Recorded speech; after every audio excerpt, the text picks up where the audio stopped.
Hello guys, and welcome to a new commentary by me, Vulcan. Today we are playing Wargame European Escalation, and we are doing a 1v1 on the map Hammerhead. Now this is a very big map. As you can see, it's supposed to be a 2v2 map, but it's often fun to play on big maps as 1v1s. Throughout this game I am on the back foot.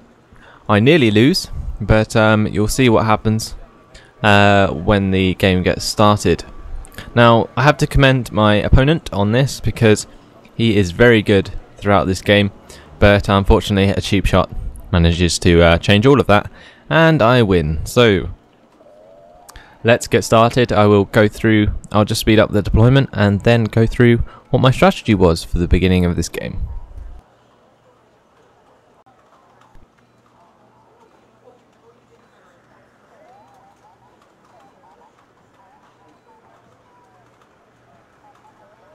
Okay, so I've got my normal command base armor. I've got the 2 protection and FOB. I've got 2 MI9s for either side of the map. This MI9 will go around the right side with a Havoc, and the one on the left will go around the left side to support the middle push on the left with normal recon. So the 2 T80s here, and we're planning to move up to Delta with a BDRM or BRDM and the 2 strops for 2 T80s. If you've seen my other videos, you'll know why I do that. This BDR or BRDM is going to Foxtrot with a Tunguska. The BTRs are full of Conkers, which are basically long-range ATGM infantry, and they are going to be used in this forest here to cover Delta. So I've also got a land recon for this because it's a very large map, and my recon helicopters may need to be used elsewhere, so I'll keep a ground recon in this forest here just to cover the middle in case. As you can see, I've brought in that Havoc that I was talking about. Now I'm going to play the majority of this game from my point of view, for the pure fact that I don't really want to spoil what happens so that I win the game. It's very awesome and very cheap, but yeah, my opponent plays very well, and I'll point out what he does very well as he starts to attack me.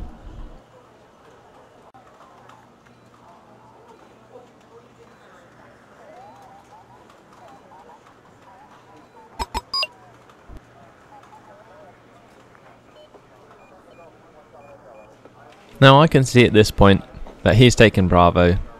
He doesn't have anything elsewhere, which either means he's only got 1 command vehicle or he's moving his other one around.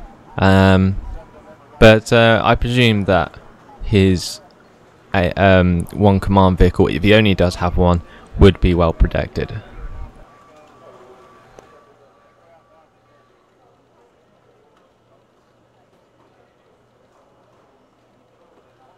Now my MI9 on the left has spotted his task force. He uses AMX-32s throughout this battle, which I don't really get much chance to talk about because not many people use them. But basically they cost 100 each. They are French tanks, they are fast, they have not very good front armor really for a heavy tank, but they have incredibly accurate guns, and they come with autocannons, which can be very deadly. He's got 4 Marder Roland 2s, considering he has 4 AMXs, he will want to have 4 AA to cover them. He's got 2 recon, 2 heavy recon. These are really good for basically scouting without having to worry about being taken out by anything light units with autocannons, because they have ATGMs and they can take out a reasonable amount of stuff from a good range. Now you can see I've split up my ATGM infantry here to make a line to defend against this push. I've noticed he has 4 Jaguars, which are very good because they are purpose-built tank destroyers with extremely accurate ATGMs, and you'll see them come into play in a moment. Knowing that he is pushing on the left side, I bring down my T-ATUs from the right and leave the strops on just on the top of the hill in case he has any aircraft. My Havoc and MI9 come over from the right side to basically cover any other advances. I move my infantry forwards on the left so that I can get a shot. But if I pause it right here, you can see that the Jaguars have fired upon my T-80. Now, because the Jaguars have extremely accurate ATGMs, accuracy of 10, AP power of 14, they can pretty much two-shot a T-80U, which is the best tank for pack side. And you can see if I just let it play, boom, there it goes. And that is basically me crapping my pants right there. Because I know the power of these Jaguars. They only cost 60 each and they're very powerful, but they can be countered by a lot of things. My ATGMs aren't exactly doing as well as I hoped they would. A couple of them managed to take out one Bradley, which is a start. And while those lot are skirmishing, my T-ATU manages to pick off a couple of AMXs with its own ATGM, which is very accurate. Has an accuracy of 8 and an AP power of 15, so it's actually a little bit more powerful than the Jaguar 2s. Now at this point he brings some Leopard 2A1s forward. Now I didn't realise he had so many tanks until this moment, and because I've seen that, I bring in a couple more Havocs straight away. I move this Havoc forward to snipe at the Leopards.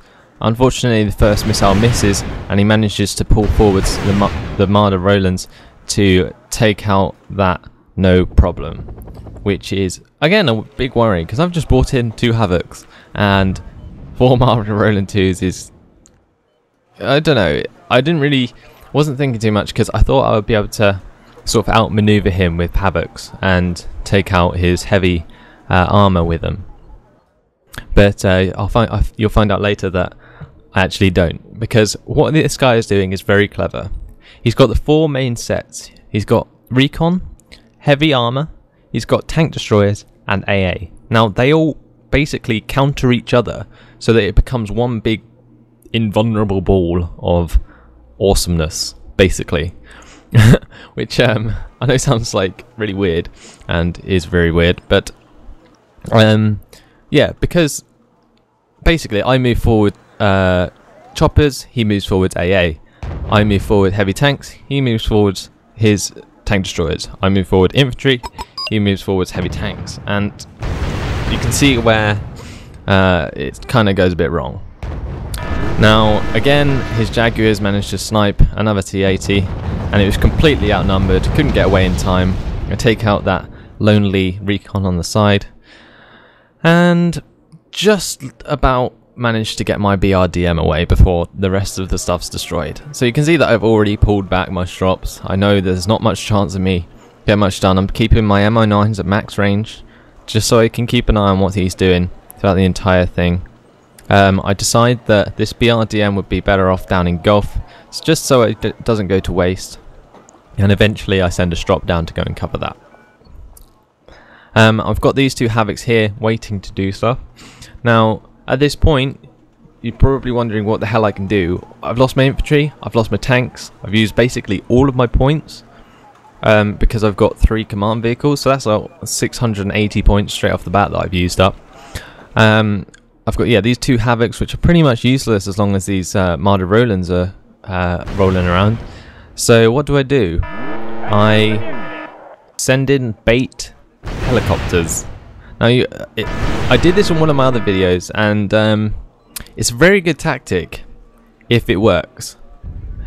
Now because he's got basically 4 of them, it makes it very unlikely that they're going to miss in large quantities, and I'm trying to make him basically fire at my Mi-8Ts at max range so they have the least accuracy possible and use up their missiles because of that.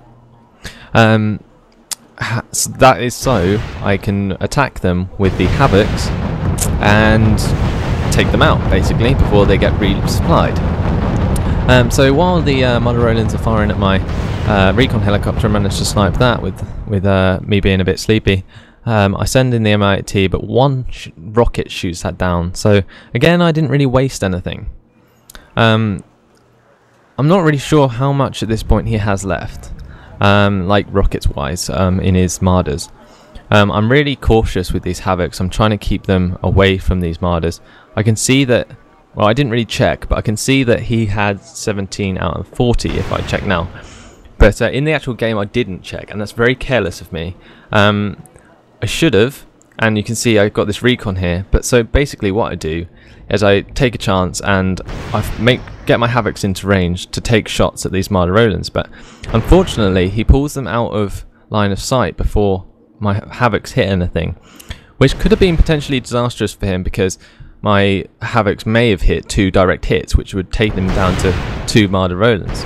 And before my first Havoc can fire anything, he gets shot down by a full barrage of AT or AA missiles. My second Havoc does well to take out 2 of them before he dies. You can see a couple of missiles actually collide in midair. Now watch this.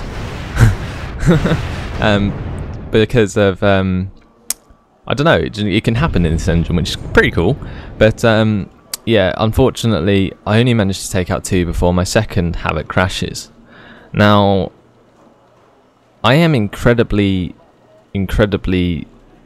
fucked, so to speak, at this moment. I've only got 426 points. He's got 1,146 points, which just tells you just how much he's winning by. I don't lose this badly very often, and I was genuinely shitting myself. I didn't know what to do. I had these conkers here, basically moving them forward so that if he comes out of this forest, I can do something about it, maybe. But yeah, I'm stuck.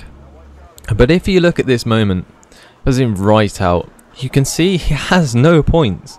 I'm honestly confused as to what he's doing. I know he has at least 1 command vehicle because he was captured in Bravo earlier, and you can't decommission units, so to speak. So it must be going somewhere,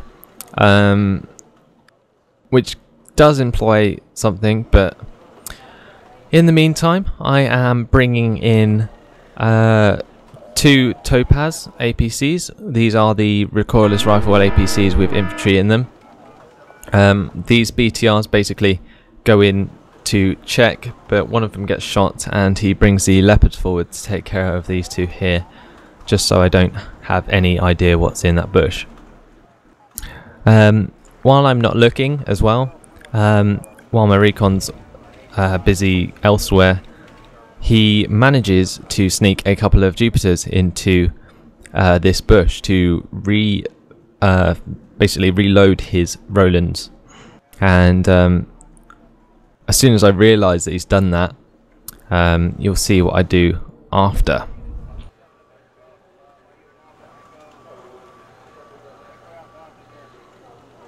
I've got my 1 more Havoc now.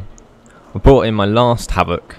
I can't bring in any more after that one, and I've got it with my recon helicopter. I make sure they stay together for the rest of the game so that I can basically continue to outmaneuver. That's all I have to do now. Like, I can't do anything else. I know that he's just taken Juliet at this point, but you can see again I'm bringing in 2 bait Mi-8Ts to make the Rolands basically reveal their position so that I can outflank them with the Havoc if I need to.